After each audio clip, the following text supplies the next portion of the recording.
Today we will study a particular poem, a photograph by Shirley Carlson in class 11th.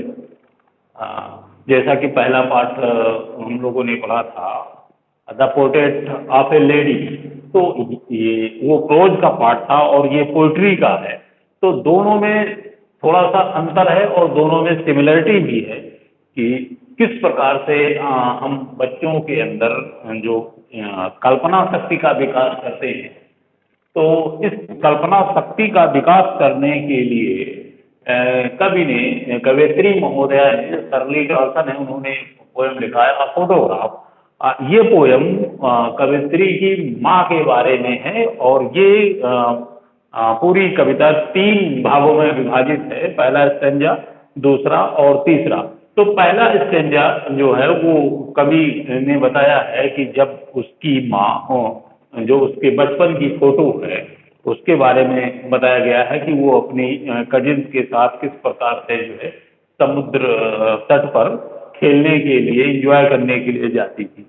और जो दूसरा stanza है उसमें उस फोटोग्राफ को देख करके, कवि की माँ जब जीवित थी तो उस फोटोग्राफ को देख करके, जब उनकी उम्र करीब 20-30 साल की थी, तो उस फोटो को देख करके वो किस प्रकार से इमेजिन करती थी। और जो लास्ट स्टेंजा है उसमें कवयित्री ने बताया है कि जब उसकी माँ की मृत्यु हो गई तो उसके बाद में केवल उसकी स्मृतियां ही शेष हैं। तो इस प्रकार से ये poem describe the 3 main stages of our life. तो जो पहला स्टेंजा है, the cardboard shows me how it was when the 2 girls cousins went paddling, each one holding one of my mother's hand. And see, the big girls, some 12 years or so, all 3 stood still to smile through their hair at the uncle with the camera. A sweet face, my mother's, that was before I was born, and the sea, which appears to have changed less, was their terribly transient feet. The first stanza, जैसा कि ये इसका title ही है, a photograph. एक photograph को देख करके कवित्री ने इसको लिखा है और उस फोटोग्राफ में क्या दिखाई पड़ता है, that is going to be described in the first stanza. वो फोटोग्राफ कैसा है, the cardboard shows me how it was. The cardboard, cardboard means a photo frame. जैसे पहले फोटो खींचे जाते थे और वो मढ़ दिए जाते थे, तो वो ड्राइंग रूम में टांगे जाते थे। तो उस प्रकार से मढ़ा हुआ एक फोटो जो टंगा हुआ था और उसमें जो चित्र बना हुआ था, उसको देख करके शर्ली कार्लसन कहते हैं, the cardboard shows me how it was when the 2 girls cousin went paddling, each one holding one of my mother's hand. जो उस फोटो में जो दिखाई पड़ता है कि किस प्रकार से उनकी माता जी अपनी कजिन के साथ, अपनी 2 चचेरी बहनों के साथ समुद्र के तट पर जब इंजॉय करने के लिए जाती थी, तो उस चित्र को इस पोर्ट्रेट में दिखाया गया है। The cardboard shows me how it was when the 2 girls cousins went paddling, कि किस प्रकार से वो जो चचेरी बहनें थी वो समुद्र के तट पर पानी में खेलने के लिए जाती थी। Each one holding one of my mother's hand, और वो जो 2 उनकी जो चचेरी बहनें थी वो उनकी माँ का हाथ पकड़े रहती थी। जैसे कि इनकी माँ जो है, and she the big girl some 12 years or so, जो कि जो उस फोटो में जो 3 लड़कियां दिखाई पड़ती हैं, उनमें जो बीच वाली हैं वो उनकी माँ हैं और उनकी उम्र उस समय 12 या 13 साल की इस तरह से रही होगी। मतलब वो जो इनकी माँ थी वो अपनी कजिन सिस्टर से बड़ी थी, तो इसलिए इनकी जो चचेरी बहनें थी उनके हाथ पकड़े हुए थी दोनों तरफ से। All 3 stood still to smile through their hair at the uncle with the camera।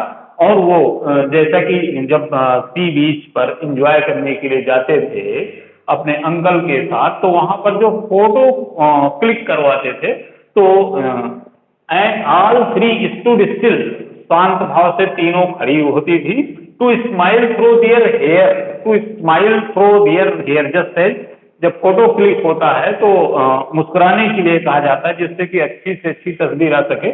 तो smile through their hair, through their hair का मतलब जब वो समुद्र के किनारे खड़ी होती थी फोटो खिंचवाने के लिए तो हवा के झोंके से उनके बाल उनके चेहरे पर आ जाते थे। तो चेहरे बाल को हटाते हुए चेहरे को दिखाते हुए at the uncle with the camera, जो अपने अंकल जो उनका फोटो खींचते थे तो उनकी तरफ मुस्कुराते हुए देखती थी जी। A sweet face my mother's that was, means what a sweet face of my mother before I was born, before the birth of the poetess his mother, her mother face was very sweet। अपने युवावस्था में या infant as में कवित्री कहती हैं कि उनकी माँ का चेहरा उनके जन्म से पहले बड़ा प्यारा था। That before I was born, and the sea which appears to have changed less, और वो समुद्र जो लगता है कि बहुत कम बदला है। जैसे प्रकृति की जो चीजें होती हैं वो सदैव एक ही तरह से रहती हैं, चाहे नदी हो, पहाड़ हो, झरने हो, समुद्र हो, तो उनमें चेंजलेस बहुत कम परिवर्तन आया है। Was their terribly transient feet, और वो समुद्र जो है वो इनकी माँ के वाश माने पैर को धोते हैं, डियर टेरिबली माने अत्यधिक, ट्रांजिएंट फीट मीन्स अल्पकालिक पैरों को। अल्पकालिक पैरों का मतलब ये हुआ कि आदमी का शरीर नश्वर होता है, पैदा होता है, फिर बड़ा होता है, फिर बूढ़ा होता है, तो वो परिवर्तनशील है और उसकी तुलना में जो समुद्र है वो अपरिवर्तनशील है। तो इस प्रकार से परिवर्तनशील और अपरिवर्तनशील प्राकृतिक चीज और भौतिक चीज में तुलना करते हुए कवित्री कहती है कि उसका जो समुद्र जो कभी ना बदलने वाला है वो उसके अत्यधिक अल्पकालिक पैरों को धोने का काम करता है। Now it is clear. The second stanza, some 20-30 years later, अब इस स्टेंजा में, in this particular stanza, the poet describes how her mother used to think while she was 20 or 30 years of age। जब वो 20 या 30 साल की थी तो उस फोटो को देख करके वो क्या कल्पना करती थी। some 20 or 30 years later she would laugh at the snapshot। जब फोटो खींचने के 20-30 वर्ष के बाद जब उस फोटो को देखती थी तो उसको देख करके उसको हंसी आती थी। सी बेटी एंड डाली, सी उससे, और उसको देख करके अपनी चचेरी बहनों जिनके नाम से बेटी एंड डाली, तो इस प्रकार से बेटी एंड डाली को संबोधित करके वो कहती थी, she would say and look how they dressed us for the beach, की वो जब उस समय समुद्र तट पर एंजॉय करने के लिए जाते थे तो वो किस प्रकार से कपड़े उनको पहनाए जाते थे। मतलब the poetess want to tell how they dressed to go to enjoy at the sea beach. As for the beach, the sea holidays was her pastime, but the sea holidays was her pastime, means the time that passed will never come। mine is her laughter, तो ये समय जो है the sea holiday was her past, means it was her past, means to see the poetess said that it was only her past, mine is her laughter and mine is her laughter। मेरे लिए जो उनकी हंसी थी वो अब एक बीते हुए समय की बात हो गई है। तो इस प्रकार से दोनों लोगों के लिए गुजरा हुआ समय एक बीते समय की बात हो गई है। बोथ राई with the लेबर्ड is of laugh, लेबर्ड is of laugh इसमें ऑक्सीमोरन फिगर ऑफ स्पीच है। बोथ राई with the लेबर्ड is of laugh, दोनों चीजें, एक तो उनकी माँ का गुजरना और दूसरा कवित्री के लिए उसकी हंसी का गुजरना, ये सब चीजें मुश्किल से उन्हें आराम पहुंचाती हैं। ये परिस्थितियां उनको मुश्किल से आराम पहुंचाती हैं, means they are labored ease, they feel labored ease at the last of their memory. Now she has been dead nearly as many years as that girl lived. अब तीसरे स्टेंजा में particular third stanza the poetess says how he feels after his death.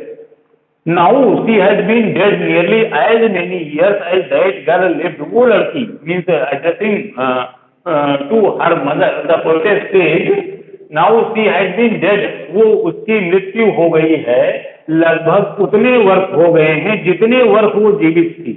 जितने वर्ष उसकी माँ जीवित रही, लगभग उतना समय उनके मरने के बाद हो गया है. And of circumstances there is nothing to से.